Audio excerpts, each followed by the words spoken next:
So, Gene, we just heard a little about kind of your experience here in Newport. I would like to go back to your experience in the early 30s of first visiting Newport for the first time. Can you recall your earliest memory of coming to Newport? So we rented on South Bayfront, and my first How did you come to Newport? Via the red car or by car or by car.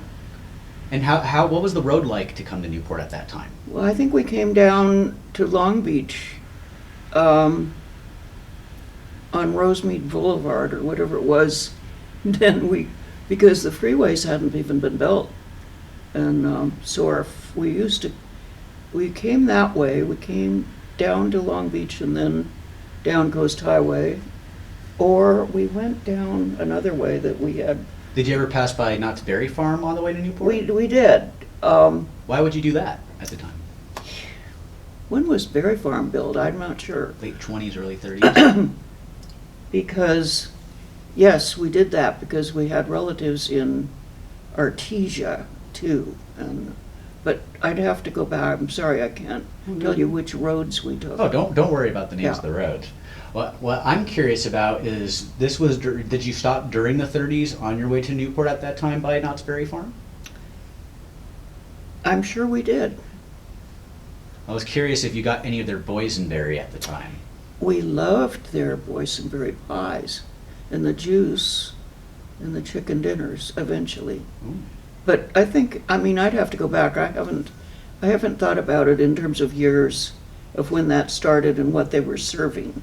Because at first it was pies. Did you ever bring any of the pies with you back to Newport when you guys visited? Mm-hmm. Mm. And the big jars of boysenberry juice. Yeah. Now, during the 30s here in Newport, what was the environment like? Did it look like a derelict town, or was it a booming town, or what was the town's reputation at the time? Oh, well, in the for 30s? us, it was, I didn't think much beyond my own nose at the time, and it was great for all of us because we could take our rowboat and row around and to the mud flats and so forth. So my experiences, though, were very clearly aligned with the Balboa Island Yacht Club, because what kids did then, because the Beak family had started the Balboa Island Yacht Club, and at their pier across from the pavilion, we would go every day of the week. There was something. One day it was diving, one day it was rowing races, one day it was swimming, one day it was sailing. And so we learned to do all of those things. And most of the mornings we would get there at 10 o'clock, and it was foggy and it was cold. So we built character that way because we had to go in the water and all of that. It was way, way, way before the junior lifeguards, which is happening now. And Balboa Island Yacht Club still exists. I'm not sure that they do the same thing. The way it was then, it was a pretty full-time event. And then on one of the nights, we had a spaghetti dinner, and we would all sit on the seawall and eat our spaghetti dinner and our lemonade and our watermelon. So for kids, that was like going to day camp or something. It was what you did, more or less. Do you recall the Masonic Camp Tucker at all on Little Island? Not really. I do remember it being there, but I didn't have any particular No interactions with the association kids with or it, anything no. like that? I don't. How's- But I remember the Balboa Yacht Club was on the little island, and we sailed snowbirds. And my brother was 4 years older than me, so he was the sailor and I was the crew. The deckhand, so to speak. And so I remember one of the events they would have at the Balboa Yacht Club with the boat, with the snowbirds, was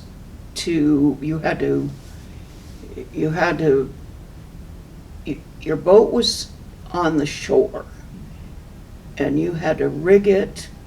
You had to dive off the pier, rig your boat, and then sail in the race, and then unrig and go back to the pier.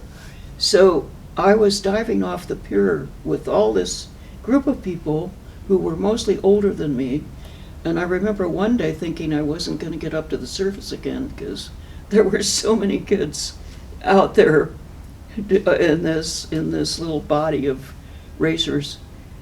So for me, again, it was sort of character building because the boats were big and heavy. I mean, for a little kid, it was a big, heavy boat. If you tipped over, God help you, because you had to get the whole carcass back to the shore before you could do anything with it. So that my experiences were very much oriented to the outside activities in Newport Beach at the time. Mm-hmm. Were you big into fishing at the time at all? No, really not. Was your brother a fisherman? No, no, not at all. We weren't, and so that was not part of my experience here. Did you ever go clamming or anything like that? We did. We would do the razor clams and use them for bait, but we would go with the Beak family back in the Upper Bay and get scallops for dinner. So. Was that a common pastime with you and Alan and Seymour, or? Well, that was we would go with the parents to do that, but Alan and I used to take the rowboat and spend the whole day. We would go up to the Upper Bay and just mess around up there, and then by the time you rowed all the way up and all the way back, 5 hours. But I said to Alan not long ago, I don't think our parents cared much of what happened to us, because I would never let my kids do the things they let us do then. We rode everywhere. And the amount of trust that parents had to have for their kids' safety, knowing that their kids knew how to take care of themselves at that point, is very changed from today's day and age. It's very changed, and then of course part of it is there's just more people around, so you don't know who they are or what their involvement is. So we were very lucky, because it was the other experience we had that I was saying again. At one point they dredged up the sand to put on Beacon Bay, where Beacon Bay is, and Alan and I would go over there and just play. I mean, How old were you guys at the time? Mm-hmm. How old do you think you guys were at the Probably 8, maybe. I don't know. But it would spew out of these pipes all this mud, and it was more fun playing in that mud.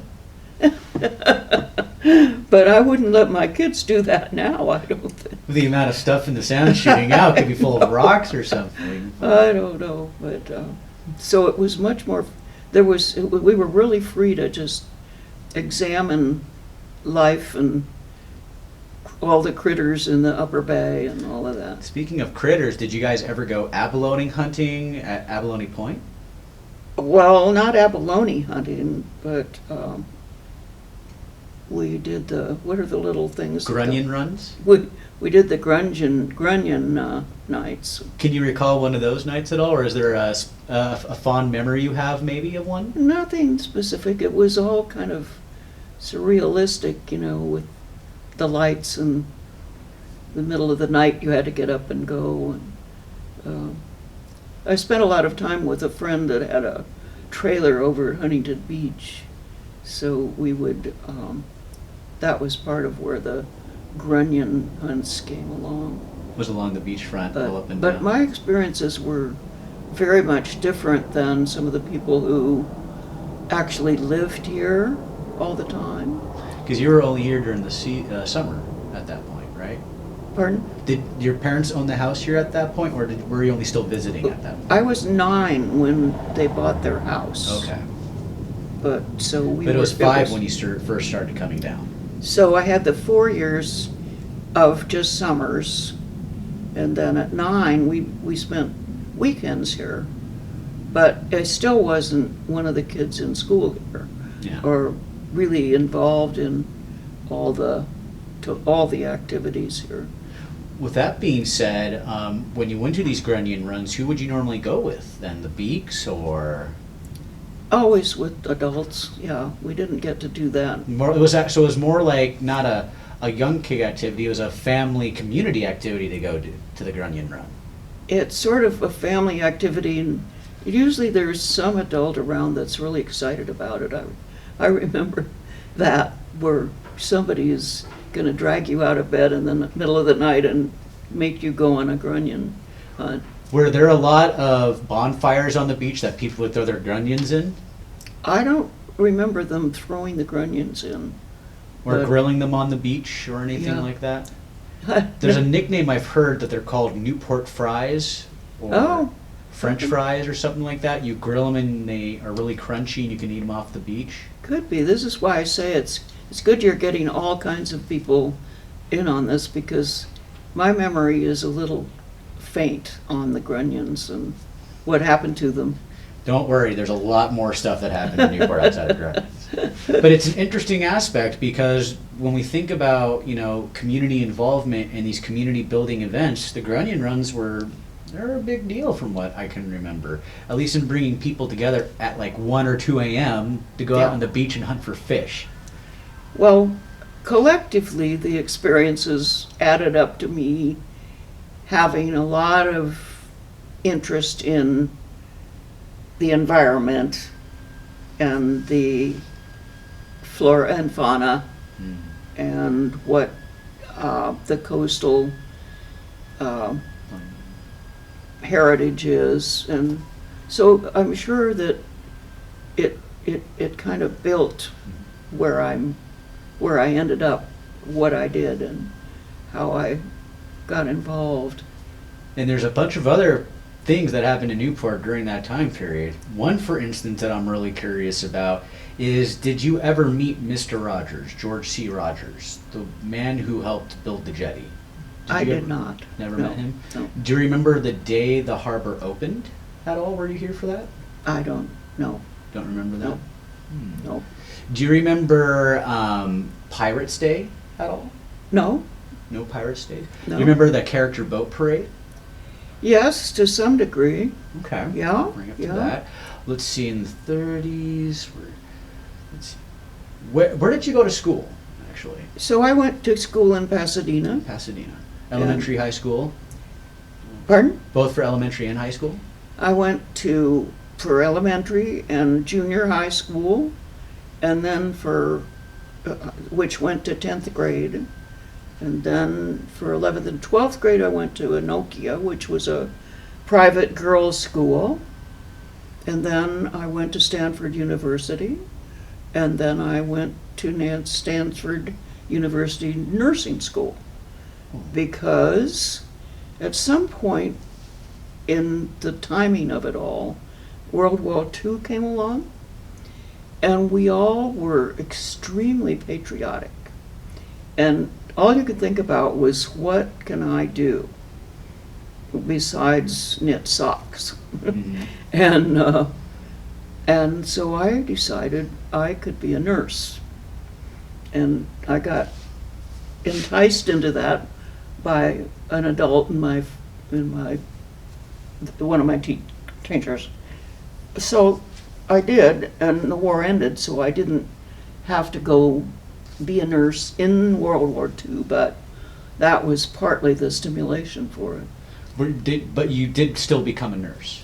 I did still become a nurse. And how yes. long were you a nurse for, if you don't mind me asking? Well, I only worked for about 2 years, because then I got married, we moved down here, had children, and I gravitated then into being a Brownie leader. Now, when did you marry your husband? In 1952, Okay. And you were still a nurse at that time? I met him. He was a resident where I was doing my nursing up in San Francisco. That's going to help me with a couple of questions later on. I want to ask about your experiences during the Korean War period as being a nurse. But I'd like to regress a little bit back towards World War II. Can you recall the day that Pearl Harbor was attacked and what you were doing? Yes, I was home in Pasadena. It was, and I think I was 15, if I'm not mistaken. Yes. And the problem was that my mother had had cancer not long before that, and that had been an issue for our family. And then all of a sudden there was World War, then there was Pearl Harbor, and then my brother went off to be in the service in the Navy. He enlisted right after the attack, or he was drafted or volunteered? I can't remember what the timing was. It seemed to me he'd already Had joined at that. had joined, but because my father was sort of talking to me. It was my father and me were having the issue between us of dealing with our mother with cancer and my brother going off. And so my experience with that whole thing was, again, a part of becoming patriotic and trying to be of use. Mm-hmm. And did you ever go to any USO dances down here in Balboa? oh during the war? gosh. Well, yes, I did, I believe, because I think Susie Ficker took me to something. Really? Yes. But that wasn't something I spent a lot of time doing. But oh, and then of course we did when I was in I was in 11th and 12th grade in well, the war was going on, so there was a lot of sailors down, and this Onokio was in just outside of Pasadena, and the girls would go down to Caltech for these dances that they put on for the sailors that were in ROTC or whatever it was down at Caltech. So we had those things that we went to, but and then when I went to college, they had the Army guys were at Stanford. The first year I was there, they were still there. That was 1945. And what I learned from all that was it disrupted our flow of the way things work and sort of the culture. And it disturbed me a lot that How so? well, that at Stanford, for instance, we had an honor code. I mean, that was a serious matter, the honor code. You didn't cheat. And people, it's just like patriotism. It's just like so many things they get lost in the shuffle. And it's bad that they're lost because there's a lot of just good camaraderie and a good society is built if you have a common goal or belief, rather, and and the naive belief that you don't cheat was very much entrenched in what we learned when we went to college. But then when people came from were stationed there for the Army and everything, you got a bunch of people who were there, but not because they were there because they really wanted to be. Yeah. And that sort of instilled a little bit of a different feeling, which I don't know if that they ever got it back. I'm kind of curious to see if one event might have influenced that behavior or that perspective too. Can you recall the Great Los Angeles Air Raid in 1942 at all, when supposedly there was a Japanese attack on Los Angeles? And can you maybe elaborate on that a little? the greater Los Angeles, yeah. So again, I mean, I was home when we had that, what everybody thought was an attack, the night that that happened. My parents were out, and I was home with a babysitter or somebody that was there with me, and we were huddled in the staircase. You know, Why? I mean, well, we'd all been learning. I mean, my father was one of the ones that went around, An air warden, so to speak? yeah, around the neighborhood and made sure everybody turned their lights off when they were supposed to, and all of this. So you had the blackouts, and so we were blacked out. We didn't know what was, I mean, you didn't have all the means of communication you do now, so we didn't know what was going on, other than that we were blacked out, and it was very nerve-wracking. But you were sitting in the staircase because all of a sudden you heard a boom, or I don't remember. I don't think we heard a boom. I think we just knew that something was happening? Because the lights happening. may be in the distance Yeah. or something like that. Can you recall, do you remember at all the Japanese submarine attack that happened up there? I don't remember that. I mean, that isn't something that I remember being involved with. Our trips down to the beach every weekend, Down to Balboa? we had to turn our lights off, the car lights off, when you got to Costa Mesa, because we were all blacked out down here at night. Was there a lot of military personnel on the streets as well when coming down? Like there was a lot of military guards along the roads? I or don't think so. I don't remember was there just that. a sign that just stipulated at this point on, lights off? Right. And we had, we shared a car. We came down with another family that that had a house on Balboa Island, and so because of the gas rationing and all of that, we all drove down together. And I remember my father arguing with the other man, because the other man thought that you needed to turn your lights off before the time that you had to, so you could adjust to the darkness. And my father said, well, that's kind of nuts. You have to adjust to it at some point. You wait till you have to turn them off. But anyway, we were, that was an interesting, What was the fun zone like during the war, if you can recall? as far as I know, it was No? pretty much like I remember. You know, the fun zone was the fun zone. Do you remember a lot of military planes practicing over from the air bases, or? Not really. I'm sure they were, I just don't, that didn't strike a bell with me. Now, were you in Newport at the time when the war ended in Japan and all over World War II, not just victory over Europe?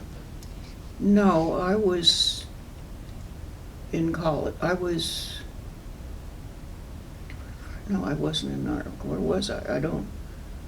That one I don't remember. I remember absolutely when John F. Kennedy was dying. It was shot. Can you go into that situation? What were No, you doing at the time?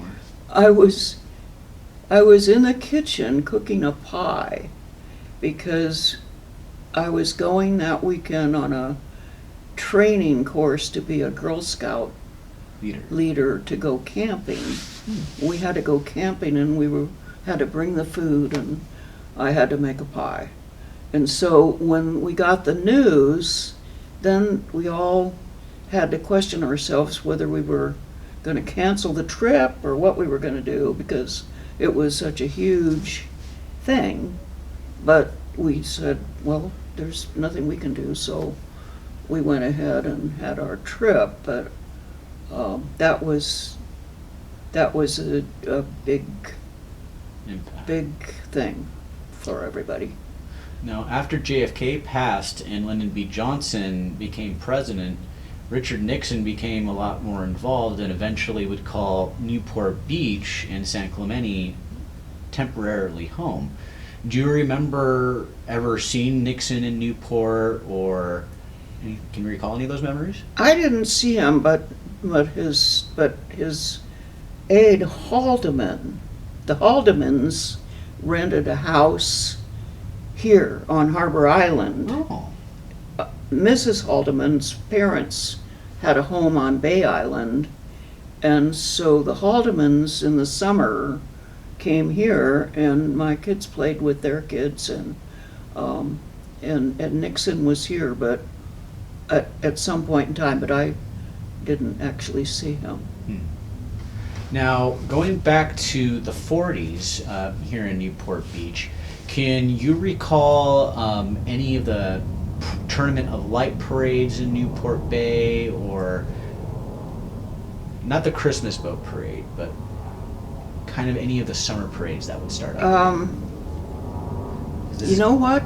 I think Alan would be better at answering that question, because I'm not, it doesn't come clear to me. Well, we'll Yeah. segue into this question then. For some of the other later entertainment, especially living here as a mother, what was the Rendezvous Ballroom like at that time growing up in Newport? Can you recall maybe seeing any bands or? I was too young, and I didn't get started doing any of that soon enough to be part of it before I left for college. Did you ever hang outside to listen to the music, or? No, I didn't. It's too bad Susie Ficker and Bill are gone, because that's why you need to hurry and get everybody that's left. Nancy Gardner's dad would have Yeah, Judge Gardner. been a source. Yeah. And she probably has a lot of his memories. Now, do you remember when the Rendezvous Ballroom burned down? Sort of, but it isn't a big thing to me, and I don't have it embedded in my mind. So Maybe there might be another fire that might. Can you recall the Castaways restaurant, Yeah. but I wasn't here when it burned down because I had gone off to college. In fact, I remember having dinner there one night just before I left for college with a friend that we weren't going to see each other for a while because we were going off to different colleges. And then it wasn't long after that burned down. So it's interesting to me because my primary interest and effort, which takes up all my capacity pretty much, is working on Spawn. the current issues that are coming up. And so that particular location always stuck in my mind as being something we should have a public facility on, or whatever it would be. And so we tried to save the Castaways property, and we did save the front part of it, at least, for the public. And that's why it's still around today. Hmm? And that's why it's still here today. Or at least the property, so to speak. Yeah, Like, it's not developed or destroyed, or... right. That's due to your efforts. Well, it's due to the group that we formed, and there were places like that just seemed to be part of our environmental heritage that we should save.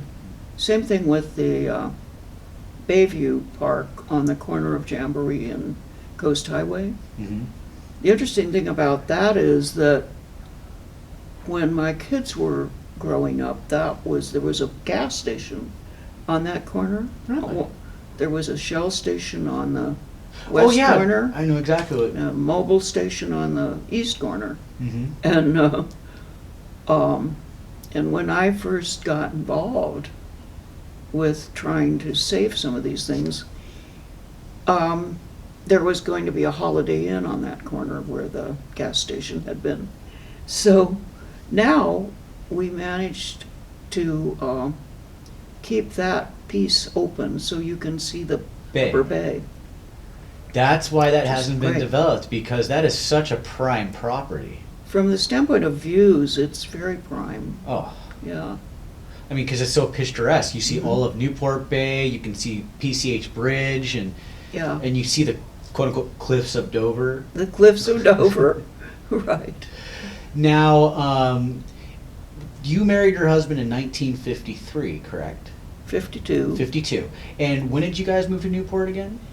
In 53. In 53. During 1953, you had the Boy Scout Jamboree happening here in Newport. Were you around at that time, or can you recall it? I didn't get involved in it, and But did you see it from afar or run into any of the scouts here locally or? so funny because it doesn't come up in my mind as having been particularly aware of it, Yeah. which is interesting, but Because I know the reason why I'm just interested is because of the amount of infrastructure used to build up that part of Newport. And I think, what was it, 53,000 kids or something to that degree Yeah. participated? So I was kind of curious at that time when you're being married and moving to Newport and developing your own life here at the same time, there's this huge influx of kids. But, I mean, they're only here for a week in July, so that's a very short amount of time. well, and I was like so many people at that point. We just moved here. We had a baby and a new house, and I was working for my husband. We were starting up this new practice. He had an office over on the McFadden Square there. Yeah. It was next door to where Forget's Hardware was. Okay. So he paid $75 a month for an office, and then he shared it with another doctor. So, but we didn't have a lot of patients at the time. I went down and was his nurse. So we were so embedded in our own little life right at that point that I probably wouldn't have been noticing much around town. Surprised no Boy Scouts tried to go to you guys to get, Nurse Walk to work on.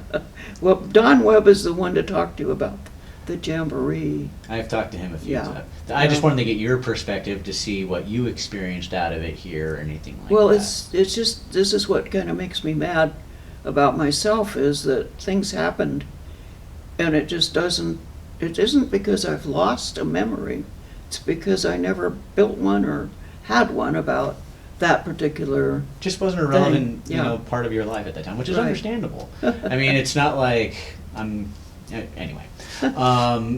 Well, during also the 50s too, here in Newport, you also have Frank Tallman and Paul Mance building up the museum, the Movie Land Museum for airplanes up near John Wayne Airport. And he lived on Balboa Island, Paul Mance. Did you ever have any interactions with him, or No, did you ever go up to the museum to check it out? no, never did. No. Was aviation kind of a big thing in Newport at that time, if you can recall? When we first built our house on Harbor Island, which was 1937, we would run outside when an airplane went over to see what is that, just little ones would